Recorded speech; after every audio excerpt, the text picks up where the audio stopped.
I got so much motherfucking design on right now.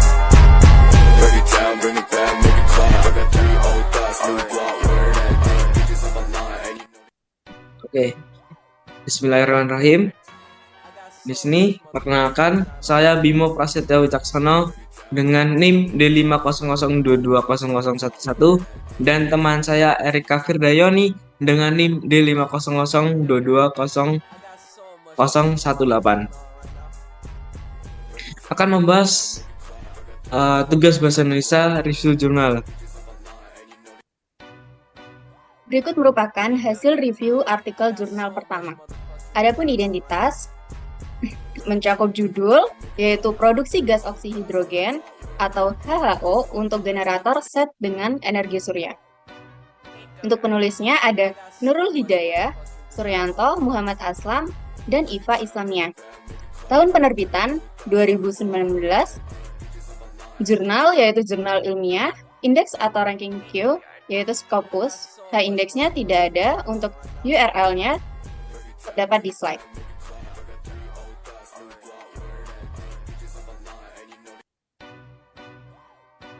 Untuk ringkasannya, penelitian ini membahas pemurnian biohidrogen yang dihasilkan dari fermentasi limbah pabrik kelapa sawit untuk aplikasi sel bahan bakar. Studi ini membandingkan teknik absorpsi dan membran untuk pemurnian biohidrogen dan mengevaluasi efisiensinya menggunakan sel bahan bakar. Hasil menunjukkan bahwa kedua teknik pemurnian memiliki potensi efisiensi tinggi dalam pemurnian biohidrogen.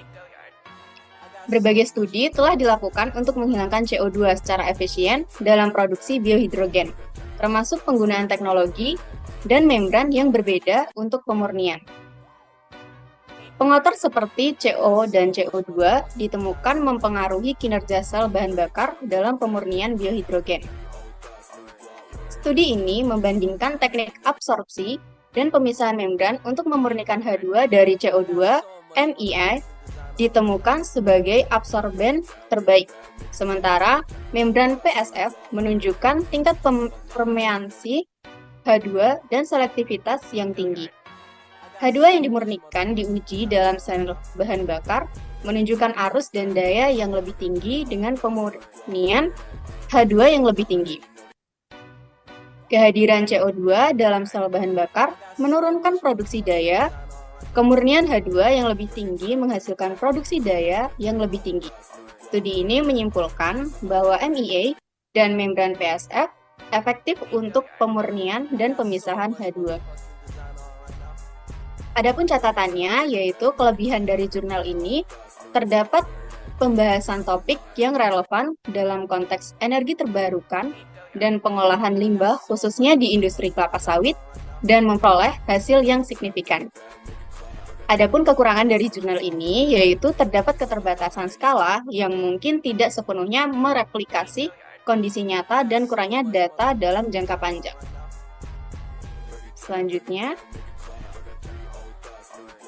Oke, untuk hasil review artikel jurnal kedua yaitu ada identitas yang berjudul Biohydrogen Purification from Palm Oil Mill Effluent Fermentation for Full Cell Application dengan penulis Yin Taojun, Rosyah Rohani, Izzati Nadia Muhammad, Moh Syahbudin, Masdar Moh Sabrin Tarif pada tahun 2019. Jurnal ini termasuk jurnal ilmiah dengan indeks atau rank Q Scopus dengan H-index nggak ada. Untuk doi atau URL terdapat di slide.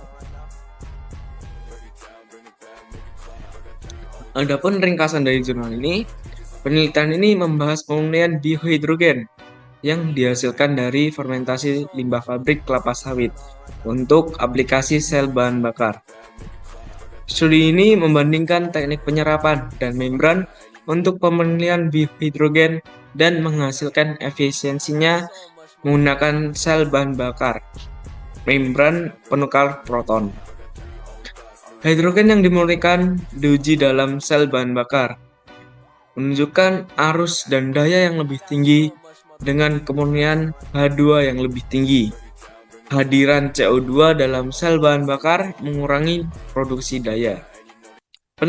Penelitian ini juga mencakup berbagai studi tentang penghilangan CO2 yang efisien dalam produk biohidrogen, teknologi peningkatan gas, produksi biohidrogen batch, dan permeasi membran polimerik, koefisiensi transfer massa gas cair pada penyerapan CO2, penangkapan karbon dioksida, penyerapan dan transportasi gas, visibilitas berbasis CO2 membran, pemulihan hidrogen, dan efek kotoran CO dan CO2 pada kinerja sel bahan bakar. Adapun catatan dari jurnal ini, kelebihan dari jurnal penelitian ini sangat relevan untuk industri energi terbarukan. Hasil pemurnian biohidrogen diuji langsung dalam sel bahan bakar membran penukar proton, yang memberikan data empiris tentang kinerja dan efisiensi teknik pemurnian yang diuji.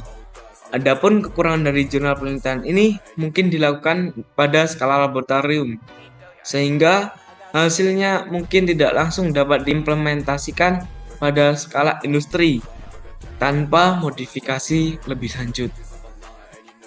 Penelitian ini mungkin mencakup analisis jangka panjang tentang stabilitas dan konsistensi teknik pemulihan yang diuji, yang penting untuk aplikasi industri.